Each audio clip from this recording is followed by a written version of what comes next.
the gravel drive of Aldenmere Manor, silent for so many months that grass had begun to worry the edges of the stones, suddenly rang beneath carriage wheels. Clara Hartwell stood on the portico with a willow basket held before her.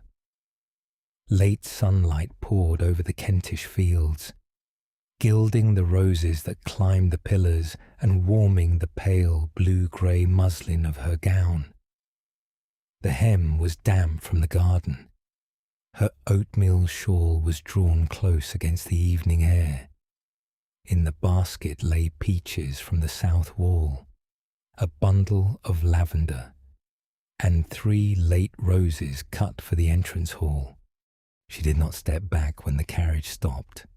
6 months ago, a weaker woman might have done so.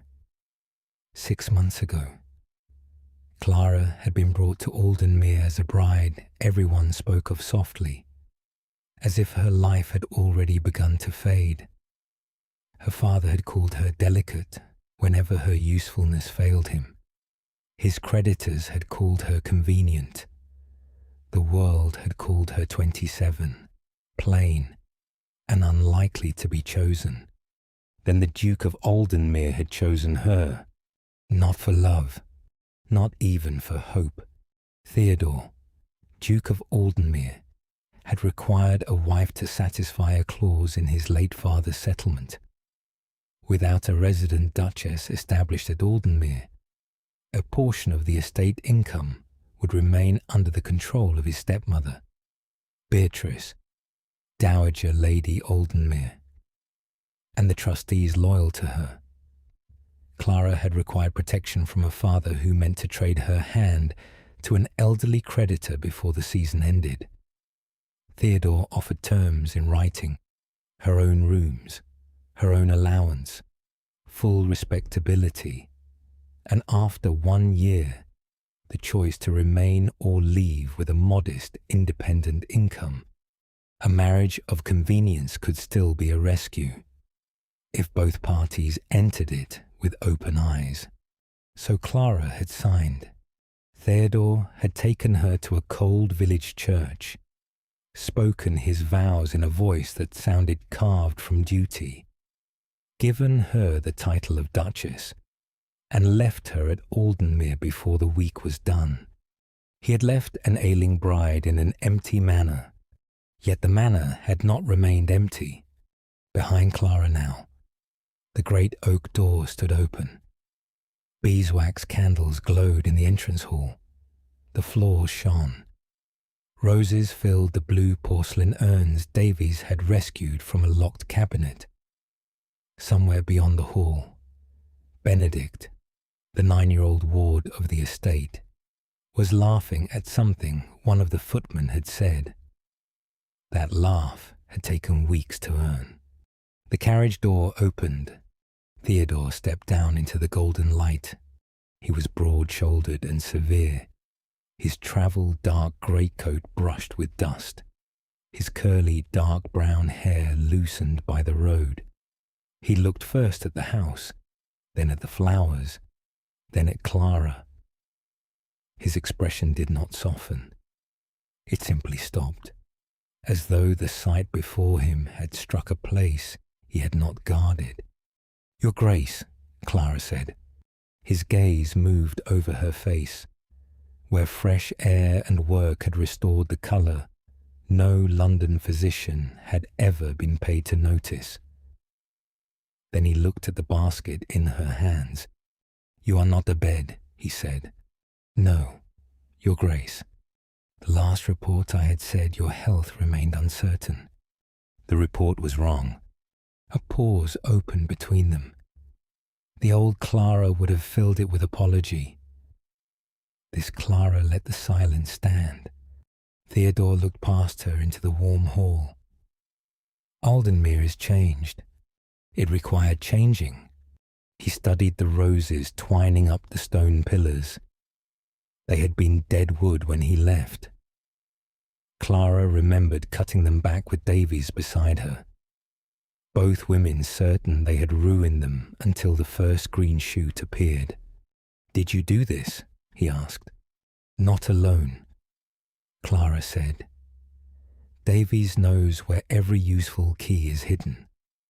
Benedict knows where every draught comes through the nursery windows. I merely listened. Theodore's face tightened at the boy's name.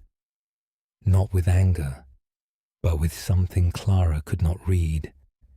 He had provided for Benedict with rigid correctness and kept him at the distance one might keep a candle from dry straw. Before Theodore could answer, another carriage sounded from the drive. The horses were black. The crest on the door was Aldenmere's, bordered in mourning. Clara felt Davies appear in the hall behind her before the housekeeper spoke. Her ladyship, Davies murmured, and not by accident, I think. Beatrice, Dowager Lady Aldenmere, swept out before the footman could properly lower the step. She wore heavy black silk, her pearls white as frost against her throat. Her eyes travelled over the polished doors, the roses, the candles, and finally Clara, who stood between the house and the woman who wished to reclaim it. Theodore, Beatrice said, at last. I began to fear my letters had found more sympathy in your fire than in your hand. My fire is selective, Theodore replied. State your business. Beatrice's smile thinned. My business stands before you with peaches in her hands. I was told the invalid could scarcely cross a room. Clara did not move. Theodore's voice lowered. My wife's health is not a parlour entertainment. Your wife, Beatrice repeated, turning the word like a blade. That depends upon how long fraud may wear a ring. I have a sworn statement that Miss Hartwell's illness was exaggerated to force this match and secure the Aldenmere jointure. If the settlement was obtained by false representation, the trustees may suspend her allowance and reopen the late Duke's clause. If necessary, the matter may be carried before the ecclesiastical courts. Clara's fingers tightened around the basket. One peach shifted and struck the willow with a soft thud. There it was, the snare. Beatrice did not need to prove everything at once. She needed only to cast enough scandal over Clara's name that the trustees would retreat. Theodore would choose convenience over defence, and the manor would return to the cold hands that had left it decaying. That is a lie, Clara said. Beatrice looked at her fully for the first time. Is it? A country spinster saved from her father's debts by a convenient cough. A frail bride who becomes remarkably vigorous once the title is secured. Society will find the tale most interesting. Theodore stepped forward, but Clara spoke before he could place himself between them. I was ill from exhaustion, not deceit. I was made useful until usefulness nearly emptied me. Any physician may confirm the difference, provided he knows how to listen to women who cannot afford to faint prettily. Davies drew in a small breath behind her. Beatrice's smile vanished. Theodore looked at Clara, and for the first time since he had arrived, something like a tension burned through the severity of his face. The peace of Aldenmere broke that night. Benedict fell ill just after midnight. The boy's fever rose with frightening speed, turning his small body restless beneath the nursery blankets. Davies came to Clara's chamber with her candle shaking so hard the flame bent sideways. Your Grace, she whispered, the physician is in Canterbury until morning. His Grace is with the boy. But Clara was already reaching for her shawl. Fetch cool water from the pump, not the pitcher. Send someone to my cabinet for white willow bark, the blue glass tincture, lavender vinegar, and clean linen. Wake no one who will only panic. When she entered the nursery, Theodore stood near the bed, as if the floor had become a battlefield whose rules he did not know. Benedict tossed beneath the covers, his curls damp, his breath too quick. Clara did not ask permission. She laid her palm on the boy's forehead, then at his throat, then counted his breaths while Davies hurried in with water. Not the heavy blankets. Fold them back. He needs cooling, not smothering. Davies, the tincture. Your Grace, hold the basin. Theodore obeyed. That alone told Clara the measure of his fear. For 2 days and 2 nights. She stayed in the nursery. She measured willow bark drop by drop. She cooled Benedict's skin with cloth scented faintly of lavender.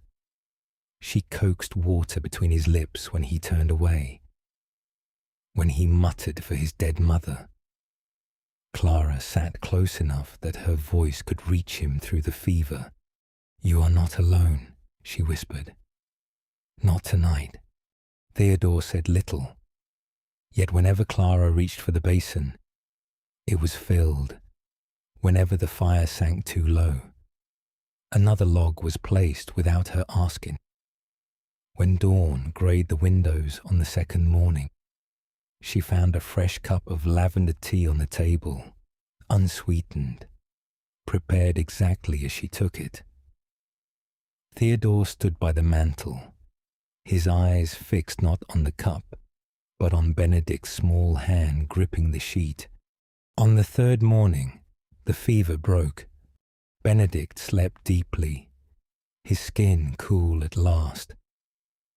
Clara sat in the high-backed chair near the hearth, her hands raw from wringing linen, her eyelids heavy. She woke when warmth settled over her shoulders. The oatmeal shawl. Theodore had drawn it up without touching more than the edge of the wool. "You saved him," he said, his voice roughened by sleeplessness. Clara looked at Benedict, whose breathing had steadied into the soft rhythm of true rest. He needed someone to stay. The word remained in the room after she spoke it. Stay. It might have been accusation. It might have been invitation. Clara did not know which Theodore heard, only that his hand tightened around the chair back until the knuckles whitened. The days after Benedict's recovery brought warmth, but not ease. The boy grew stronger. The manor brightened, yet Theodore's habit of distance remained like frost beneath a thawed field. One afternoon, Clara entered the library to find Benedict staring miserably at a heavy estate law volume, while Theodore stood over him. "He has missed 3 days of instruction," Theodore said. "A gentleman's duty does not wait upon comfort." Clara laid down the basket of dried herbs she had been sorting. A recovering child's mind does not learn by being punished for surviving a fever. Theodore's jaw tightened. The world will not be soft with him. "No," Clara said. "That is why home must teach him strength without cruelty." Benedict looked between them, silent and pale. Theodore's hand rested on the book. For a moment, Clara thought he would command, and she would have to choose between obedience and the boy's good. Then Theodore closed the volume. "A half-hour in the garden," he said. "No running." Benedict's face changed as if a window had opened. Clara lowered her head, but not before Theodore saw the gratitude she had not spoken. From then on, the house began to teach them each other in small, dangerous kindnesses. Theodore learned that Clara took lavender in her tea and no sugar. A sprig began appearing beside the teapot before she came downstairs.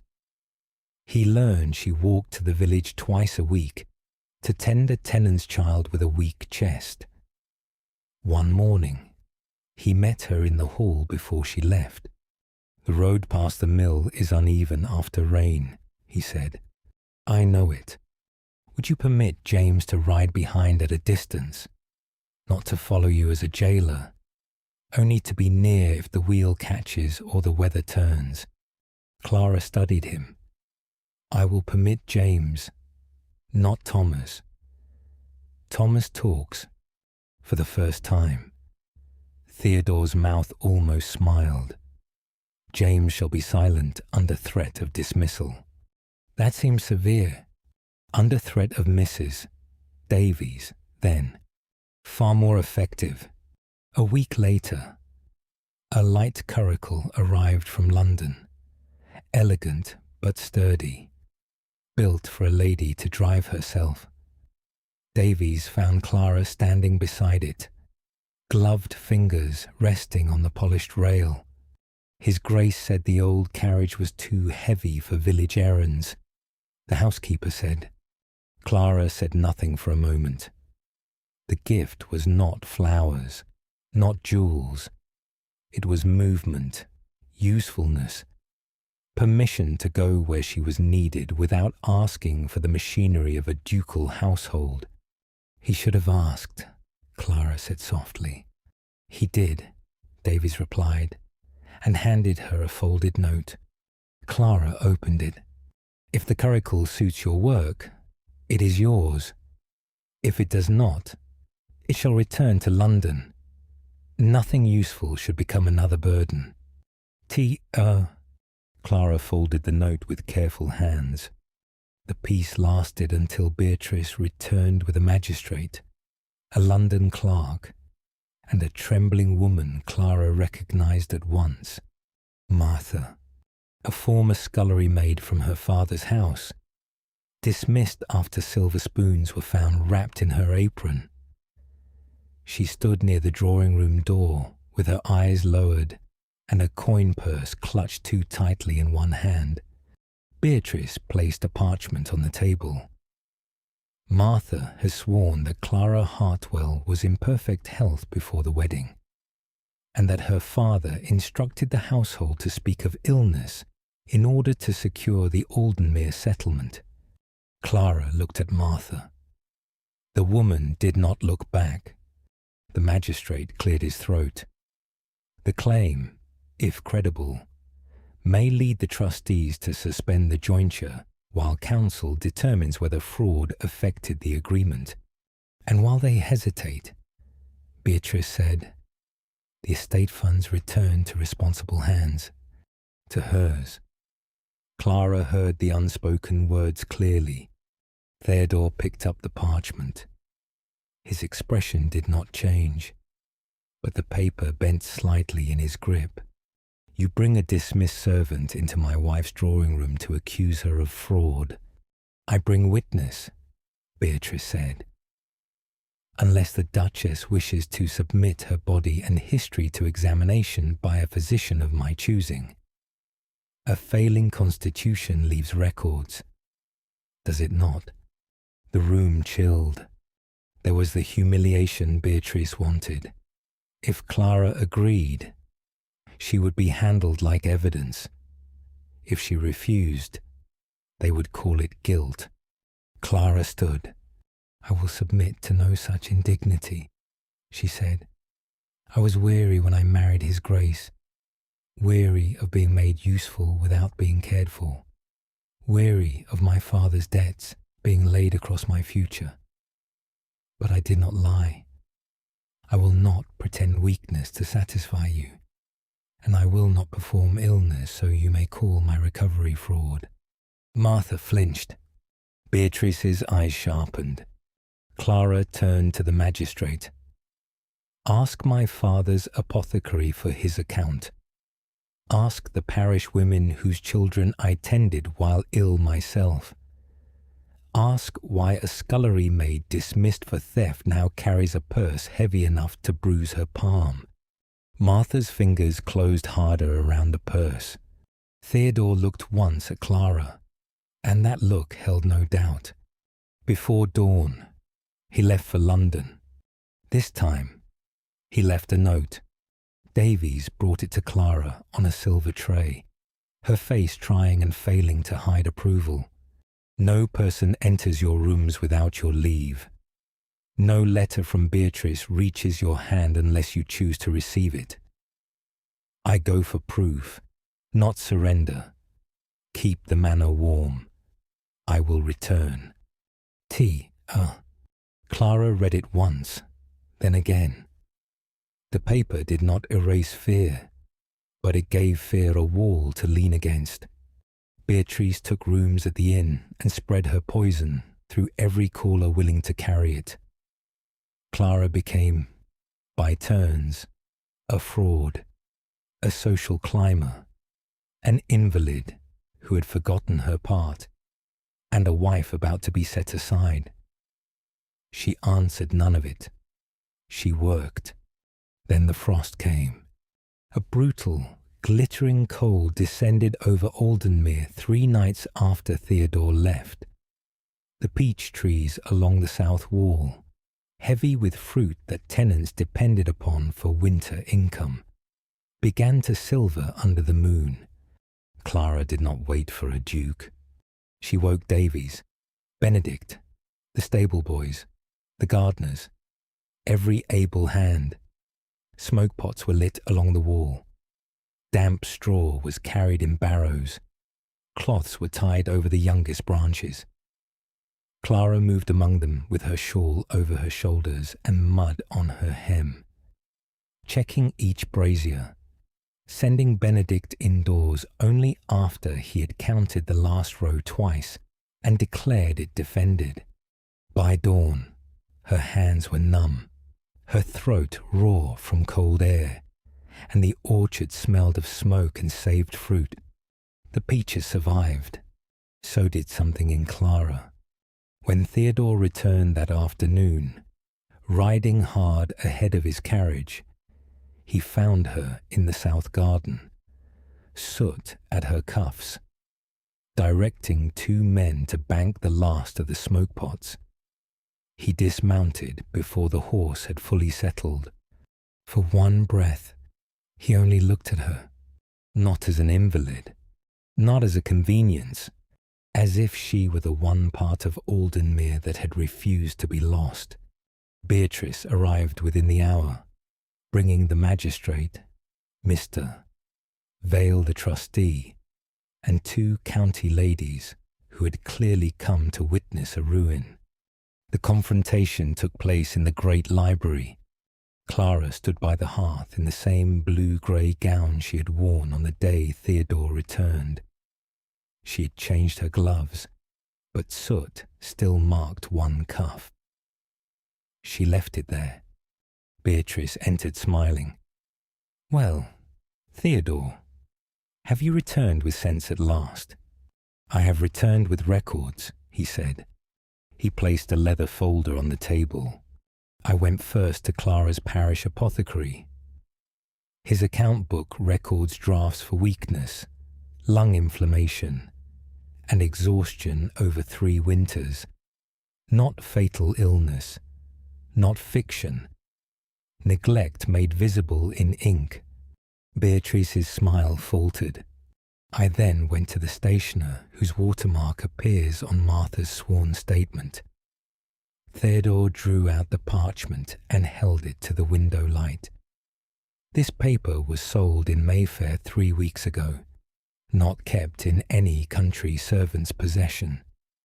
The clerk who sold it has signed here. The handwriting of the main declaration matches a draft from your own man of business." Martha's mark was added later. Martha began to cry. The coin purse slipped from her hand and struck the floor with a heavy, damning sound. Beatrice turned on her. "Fool." The magistrate stepped back. "My lady, if false witness has been brought before me, the petition is withdrawn." Theodore said, not loudly, but with enough authority that the room obeyed, The trustee will confirm the jointure. The estate funds remain with Aldenmere. Benedict's guardianship remains under my seal, and Beatrice will leave this house before sunset. Beatrice's composure cracked.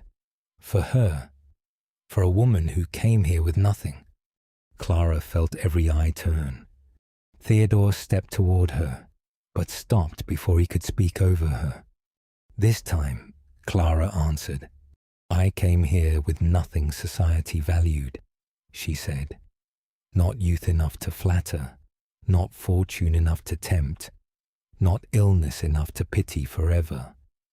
But I brought hands that know how to tend the sick, eyes that notice what others neglect, and a will that does not leave children or houses to freeze because pride finds care beneath it. The silence was complete. She looked at Martha, whose tears had fallen onto her apron.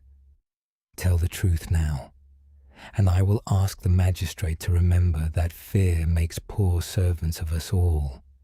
Martha covered her face. Her ladyship paid me. I never heard Miss Hartwell lie. She was always tired, always tending others. I only said what I was told. Beatrice went white with fury. The magistrate bowed to Clara. Mr. Vale murmured that the trustee's confirmation would be delivered by noon. The county ladies, who had come for scandal, looked down at their gloves. Beatrice gathered her skirts. This house will discover what it has chosen. Clara stepped aside, leaving the path to the door open. It has chosen to be a home. Beatrice left. No one followed her. Only when the last carriage faded down the drive did Clara realize how hard she was trembling. She gripped the mantle until the carved edge pressed into her palm. Theodore remained a few paces away. May I come nearer? The question undid more of her composure than any declaration could have done. Yes. He crossed the space between them and stopped at a respectful distance. Slowly, he lifted one hand and tucked a loose curl behind her ear. The touch was brief, no more than a warm brush of fingers, but it carried the care of every unsaid apology. I left you in an empty manor, he said. I told myself distance was mercy. It was cowardice. I thought if I cared for nothing, I could lose nothing. Clara looked around the library, the repaired curtains, Benedict's book left open by the window, lavender drying in neat bundles above the sideboard, soot on her cuff, proof on the table. You cared, she said. You were merely terrible at remaining near what you cared for. A sound left him, almost laughter, almost grief. I am asking now. Theodore said, not as a duke securing a settlement, not as a man afraid of his own house. Clara, stay. She could have made him wait. Part of her wanted to, for the girl who had been overlooked so long that attention felt dangerous. But through the open door came Benedict's voice, asking Davies whether duchesses were allowed to win legal battles, and Davies answering that this one appeared to make a habit of it. Clara smiled. I am already here, Theodore. The true peace of Aldenmere did not arrive like trumpets. It came in repairs. By noon the next day, the trustee's confirmation arrived. The jointure stood. The fraud petition was withdrawn. Benedict's guardianship remained secure. Martha, sent away with enough honest wages to reach her sister in Bath, left behind a signed confession that ended Beatrice's claim. The orchard was inspected. The peach harvest was saved. The nursery windows were sealed before the next rain. Benedict returned to lessons, though now each morning began with a turn in the garden, where duty could breathe before it sat at a desk. One evening, in the library, Theodore placed a small velvet box beside Clara's lavender tea. Davies was present with a tray, and Benedict pretended to read, while plainly watching over the top of his book. "I gave you a ring of obligation," Theodore said. "I wish to give you a token of trust." Clara opened the box. Inside lay an old iron key, its bow worn smooth by generations of hands. "The East Wing archives," he said, "locked since my grandfather's time. Books, letters, rooms full of light and dust. I thought you might choose what they become. Not a jewel, a key." Clara lifted it, feeling the cool iron warm in her palm.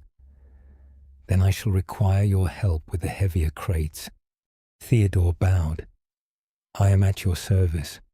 Benedict looked up. "May I help?" Clara turned the key in her hand. "Only if you agree that dust is not fatal." "I survived fever," Benedict said solemnly. "Dust seems lesser." Davies sighed. "I shall prepare twice the tea and 3 times the linen." For the first time, the library laughed together. Spring came to Aldenmere not as a whisper, but as a declaration. Lilacs opened by the south wall. The portico roses climbed higher than Clara's shoulder. The gravel drive rang again with carriage wheels, but this time no one braced for war. Lord and Lady Wexford had come for a morning call. Neighbours Theodore had once avoided, and Clara now intended to know. She stood in the entrance hall beside him, not behind him. Benedict waited nearby with a charcoal sketch of the restored garden gate. Davies stood by the door with the expression of a woman determined not to look proud and failing completely. When the guests entered, Theodore offered Clara his arm. "Lord Wexford, Lady Wexford," he said, his voice steady enough to carry through the hall. "May I present my wife, Clara, Duchess of Aldenmere." He spoke it not as a legal fact, but as a truth he had learned. Clara greeted them with calm grace. Benedict stepped forward to show his drawing. Outside, the manor glowed beneath the afternoon sun, no longer a place where silence gathered in corners, but a house with open windows, warm fires, and names spoken kindly. Theodore looked at Clara as she bent to praise Benedict's careful lines. She had not needed saving in the way men like to imagine. She had needed room, respect, and one person willing to see that care was not weakness. Clara felt his gaze and turned. For once, he did not look away. Some houses are inherited by law, but a home is kept by those who refuse to let its fires die. The end. Fireside outro. Stay a little longer beside the fire at Aldenmere Manor, where lavender steeps in the teapot. The portico roses are blooming, and the kettle has just begun to sing. Which moment stayed with you most?